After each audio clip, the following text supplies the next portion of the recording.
அனைவருக்கும் வணக்கம். நான் அருள்குமரன்.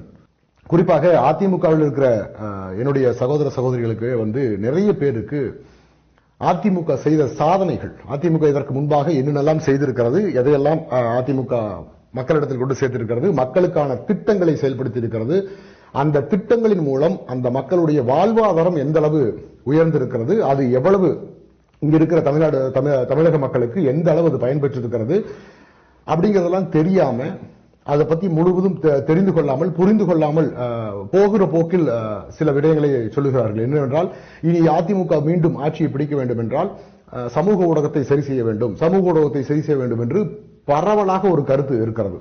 சரி, சமூக ஊடகத்தை அதிமுக சரி செய்து விட்டது. அந்த சமூக ஊடகத்தில் எதை பதிவிட போகிறீர்கள்? எந்த விஷயத்தை நீங்க பதிவிட போறீங்க? அந்த சமூக ஊடகத்தை எப்படி சரியாக கையாள போகிறீர்கள்?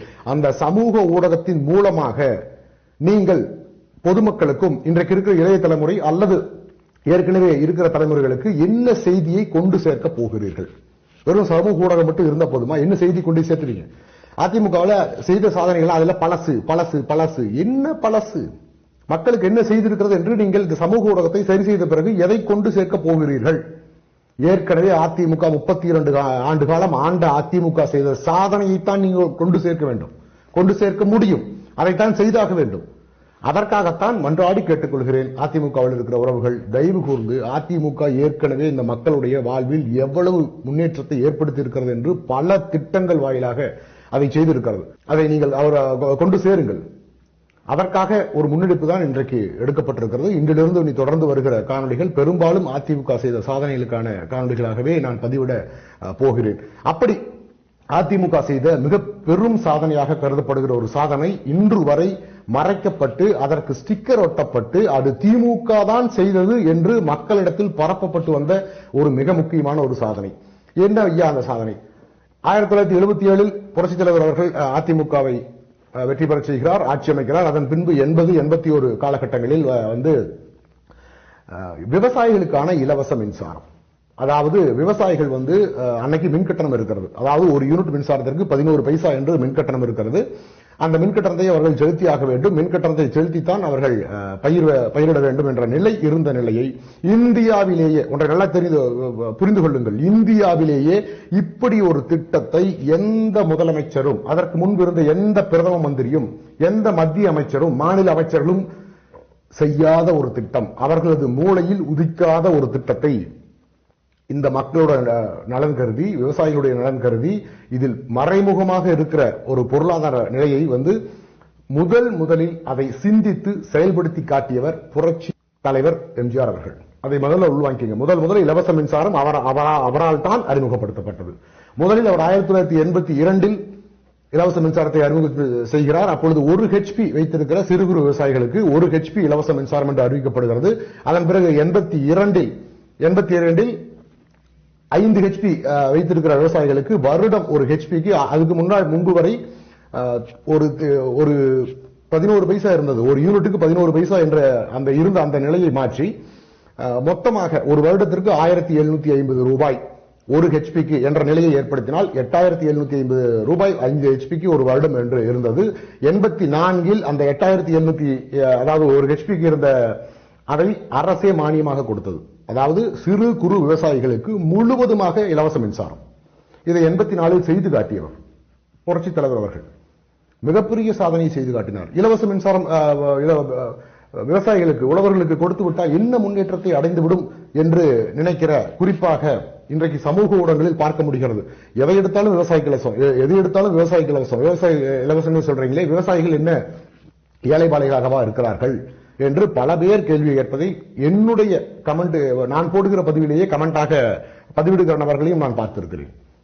எல்லாமே விவசாயிக்கு இலவசமா கொடுக்குறீங்களா? விவசாயிகள் கிட்டத்தட்ட 20 ஏக்கர் 30 ஏக்கர் 40 ஏக்கர் எல்லாம் தென்னந்தோப்பும் மாந்தோப்பும் வாழைத்தோப்பும் மஞ்சத்தோப்பும் வச்சுட்டு கோடிக்கணக்கில் சம்பாதித்துக் கொண்டு இருக்கிற விவசாயிகளுக்கு மட்டும் இலவசம் கொடுக்கிறது, அதனால் இலவசத்தை நிறுத்த வேண்டும் என்று குறிப்பாக தமிழக வெற்றி கழகத்தில் இருக்கிற இந்த விசிலடிச்சான் குஞ்சுகள் இருக்காங்க இல்லைங்களா, அவர்களுக்கு இந்த நாட்டினுடைய நடப்பு என்ன, இந்த நாடு எது, இலவச மின்சாரத்தை ரத்து செய்தால் என்ன நடக்கும், விவசாயிகளுக்கு கொடுக்கக்கூடிய மானியம் ரத்தானால் என்ன நடக்கும் என்று கொஞ்சம் கூட அறிவே இல்லாத தற்குறிகள் இதை செய்து கொண்டிருக்கிறார்கள், பரப்பிக் கொண்டும் இருக்கிறார்கள். சமூக ஊடகத்தில் இது பரவிக்கொண்டும் இருக்கிறது. அதனால் இதை ஒன்றை நன்றாக தெரிந்து கொள்ளுங்கள். எம்ஜிஆர் அவர்கள், புரட்சித் தலைவர் அவர்கள் இந்த இலவச மின்சாரத்தை கொண்டு வந்ததன் மூலம் விவசாயிகள் மட்டும் பயனடையவில்லை, மாறாக மக்கள் எவ்வளவு பயனடைந்திருக்கிறார்கள் என்றால் விலைவாசி கட்டுக்குள் வந்திருக்கிறது. உணவுப் பொருட்கள் விலைவாசி ஏற்றம் அடையவில்லை, கட்டுக்குள் இருக்கிறது. இதை செய்து காட்டி மிகப்பெரிய சாதனை செய்தவர் புரட்சித் தலைவர் அவர்கள். இன்றைக்கு விவசாயிகளுக்கு கொடுக்கப்படுகிற இலவச மின்சாரம் ஒன்று மட்டும் நிறுத்தப்படுமே ஆனால், தோராயமாக ஒரு கணக்கை வைத்துக் கொள்வோம். ஒரு 5 HP மோட்டார் ஒரு நாள் ஒன்றுக்கு 10 மணி நேரம் இயங்குச்சுன்னா, அந்த மோட்டார் இயங்குச்சுன்னா தோராயமாக 1100 இருந்து 1200 யூனிட் மின்சாரம் தேவைப்படும். 1000 யூனிட்டுக்கு குறையில்லாம தேவைப்படும். மாதம் ஒரு 8 ரூபாய், கிட்டத்தட்ட மாதம் 8000 ரூபாய் மின்சாரத்திற்கு மட்டும் ஒரு விவசாயி செலவழிப்பார். இதன் மூலம் என்ன மாற்றம் வந்துவிடும்? அப்படி இலவச மின்சாரம் ரத்தானால், அவர்களுக்கு கொடுக்கக்கூடிய உரம் இதுல மானியம் ரத்தானால், விவசாயிகள் ஒரு எம்ஆர்பி ரேட்டை பிக்ஸ் பண்ணுகிற நிலை வரும். எப்படி வரும்? விவசாயிகள் விவசாயம் செய்ய மாட்டார்கள், தேவையில்லாமல் முதலீடு செய்து வேளாண்மையை மேற்கொள்ள மாட்டார்கள், உணவு பஞ்சம் வரும், உணவு தட்டுப்பாடு வரும். அல்லது விவசாயிகள், இப்ப தக்காளி எடுத்திருக்கீங்கன்னா, தக்காளி இன்னைக்கு 2 ரூபாய்க்கு வித்தாலும் 200 ரூபாய்க்கு வித்தாலும் ஏதாவது ஒரு காலத்தில் 200 ரூபாய்க்கு விற்கும். மேக்சிமம் 2 இருந்து 10 ரூபாய்க்குள்ளதான் விற்கும். விவசாயிகள் நிர்ணயம் செய்வதில்லை, விலையை நிர்ணயம் செய்வதில்லை. மார்க்கெட் தான் அந்த மார்க்கெட் நிலவரம் தான் விவசாயிகள் உற்பத்தி செய்கிற பொருளை நிர்ணயிக்கிறது. ஆனால் இந்த இலவசங்கள் நிறுத்தப்பட்டால் உறுதியாக விவசாயிகள் அடிப்படை ஆதார விலையை நிர்ணயம் செய்கிற இடத்துக்கு செல்வார்கள். இப்படி அவர்கள் அடிப்படை ஆதார விலையை நிர்ணயம் செய்கிற இடத்தில் விவசாயிகள் சென்று விட்டால், தோராயமாக விவசாயிகளுக்கு கொடுக்கிற மானியம் நின்று விட்டால், தோராயமாக 1 கிலோ தக்காளி 200 ரூபாய்க்கு, பேசிக் ரேட் 200 ரூபாய்க்கு வந்துவிடும். 1 கிலோ அரிசி 300 இருந்து 400 ரூபாய்க்கு வந்துவிடும்.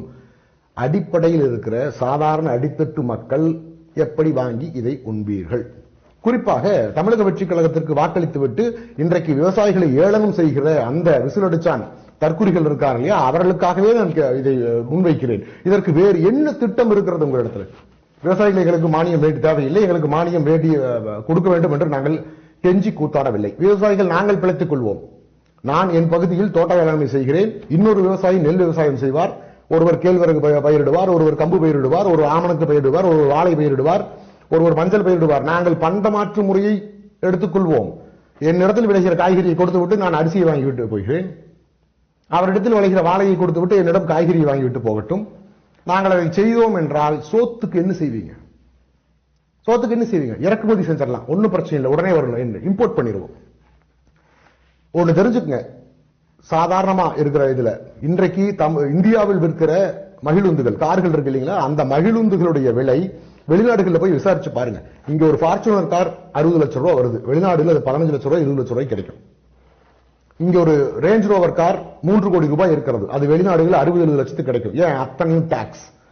இப்ப நீங்க சோத்துக்கான அரிசியை நீங்க வெளியிருந்து இறக்குமதி பண்ணணும்னு நினைச்சீங்கன்னா, இப்ப இங்க நம்மளுக்கு தேவை போக நம்ம ஏற்றுமதி செய்கிற நிலையில் இருக்கிறோம். இறக்குமதி என்று ஒரு நிலை வந்துவிட்டால் மற்ற நாடுகள் அதற்கான வரி விதிப்பை அதிகப்படுத்தியே தீரும். ஏன்னா இங்க இருக்கிறவங்க வாங்கி சோறு தின்னேதான் ஆகணும், அதிகப்படுத்தியே தீரும். அப்பொழுது வாங்கக்கூடிய தகுதியில் நீங்கள் இருப்பீர்களா? இருப்பீர்களா? ஏதோ விவசாயிக்கு போகிற போக்கில் மானியம் கொடுத்துக் கொண்டிருக்கிறது அரசு, விவசாயிகளுக்கே முழுவதும் எல்லாம் கொடுத்துக் கொண்டிருக்கிறது என்று இன்றைக்கு இருக்கிற தமிழக வெற்றி கழகத்தில் இருக்கிற ஏனைய தம்பிமார்கள் எழுதுகிறார்கள். பெரும்பாலும் இந்த செய்தி இந்த குறிப்பிட்டு இந்த ஒரு மாத காலமாக அதிகமாக பரப்பப்பட்டு கொண்டிருக்கிறது. சமூக ஊடகங்களில் நான் நிறைய இடங்களில் பார்க்கிறேன். விவசாயிகளுக்கு மட்டும் மானியம், விவசாயிகளுக்கு மட்டும் மானியம், விவசாயிகளுக்கு என்ன குறைச்சல், அவங்க எல்லாம் இன்னைக்கு ஏதோ மிகப்பெரிய மல்டி மில்லியனர் போல சித்தரிக்கப்பட்டுக் கொண்டிருக்கிறார்கள். விவசாயிகளுடைய நிலை என்ன, விவசாயிகளுடைய நிலை என்பதை நீங்கள் களத்தில் இறங்கி நின்றிருந்தால் உங்களுக்கு தெரிந்திருக்கும். தமிழக வெற்றி கழகத்தைச் சேர்ந்த சகோதர சகோதரிகளே, அது தெரிந்திருக்கும் எந்த அளவு விவசாயிகள் இருக்கார்கள் என்று. நான் உங்களை ஒன்றை சொல்ல கடமைப்பட்டிருக்கிறேன். 2000 ஆண்டிலிருந்து எடுத்துக்கங்க, 2000 எடுத்துக்கங்க. 2000 இன்று வரை 26 வருடத்தில் தமிழ்நாட்டில் பட்டினியால் செத்தவர் நபர்கள் எத்தனை பேர் சொல்லுங்க? உங்களுக்கு கணக்கு தெரியுமா? எடுத்து பாருங்க, கணக்கு எடுத்து பாருங்க. பட்டினியால், சோறு இல்லாமல் பட்டினியால் செத்த நபர்கள் எவ்வளவு பேர்? அதே 2000 இன்று 26 வரை சாதாரண பயிர்க்கடனை செலுத்த முடியாமல் பூச்சி மருந்து குடித்து விவசாயத்திற்கு வைத்திருக்கிற மருந்தை குடித்து செத்த விவசாயிகளுடைய எண்ணிக்கை எவ்வளவு? எடுத்து பாருங்க ரெட்டையும், அப்ப தெரியும் விவசாயம் செய்வது எவ்வளவு கஷ்டம் என்று. ஏறி உங்களுடைய அமைச்சரே சொல்கிறார், விளையாட்டை விட விவசாயம் ரொம்ப எளிதென்று. ஒரு நாள் ஒரே ஒரு நாள் அமைச்சர் அவர்களே உங்களுக்கும் சேர்த்து சொல்லுகிறேன், தமிழக வெற்றி கழகத்தில் இருக்கிற நபர்களுக்கும் கேட்கிறேன், ஒரே ஒரு நாள் நாங்கள் செய்கிற பணியை செய்து விடுங்கள் பார்ப்போம். விவசாயிகள் நாங்கள் மேற்கொள்ளுகிற பணியை செய்து விடுங்கள் பார்ப்போம். ஏதோ கடைக்கு போய் 20 ரூபாய் கொடுத்தா ஒரு கிலோ தக்காளி கிடைச்சிருந்து நினைச்சிட்டு இருக்கீங்க, எழுது நினைச்சிட்டு இருக்கீங்க.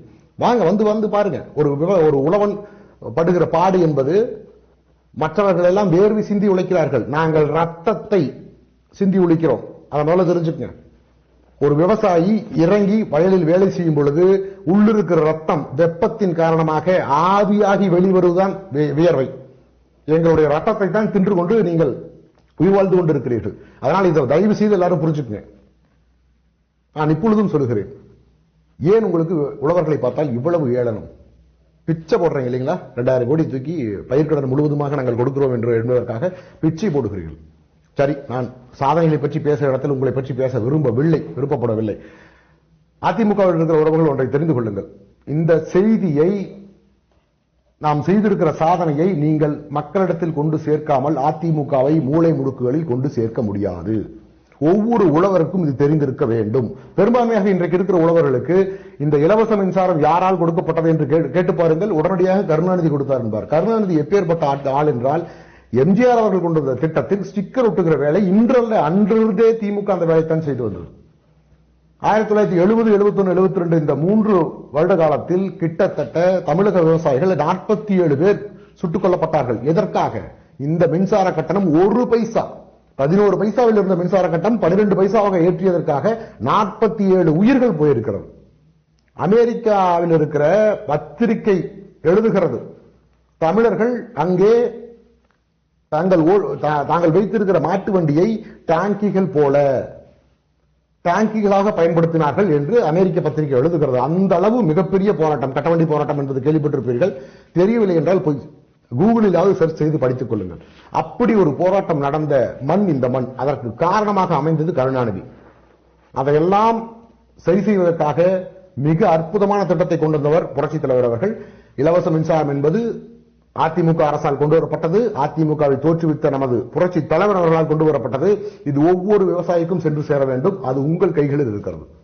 அதிமுக தொண்டர்கள் உங்கள் கையில் இருக்கிறது. இந்த பொறுப்பை நான் உங்கள் கையில் கொடுக்கிறேன். இந்த வீடியோவை பார்த்துவிட்டு அனைவருக்கும் ஷேர் செய்ய வேண்டும். அதே போல அனைத்து அதிமுக ஊடகங்களுக்கு, சமூக ஊடகங்கள் இருக்கிற அதிமுக குரூப்புகளுக்கும் இதை ஷேர் செய்ய வேண்டும். உங்கள் பகுதிகளில் இருக்கிற ஊராட்சி வாட்ஸ்அப் குழுக்கள், ஒன்றிய வாட்ஸ்அப் குழுக்கள், மாவட்ட மாநில வாட்ஸ்அப் குழுக்களுக்கும் இது சென்றடைந்தாக வேண்டும். மீண்டும் அடுத்த ஒரு சாதனையில் உங்களை சந்திக்கிறேன். நன்றி.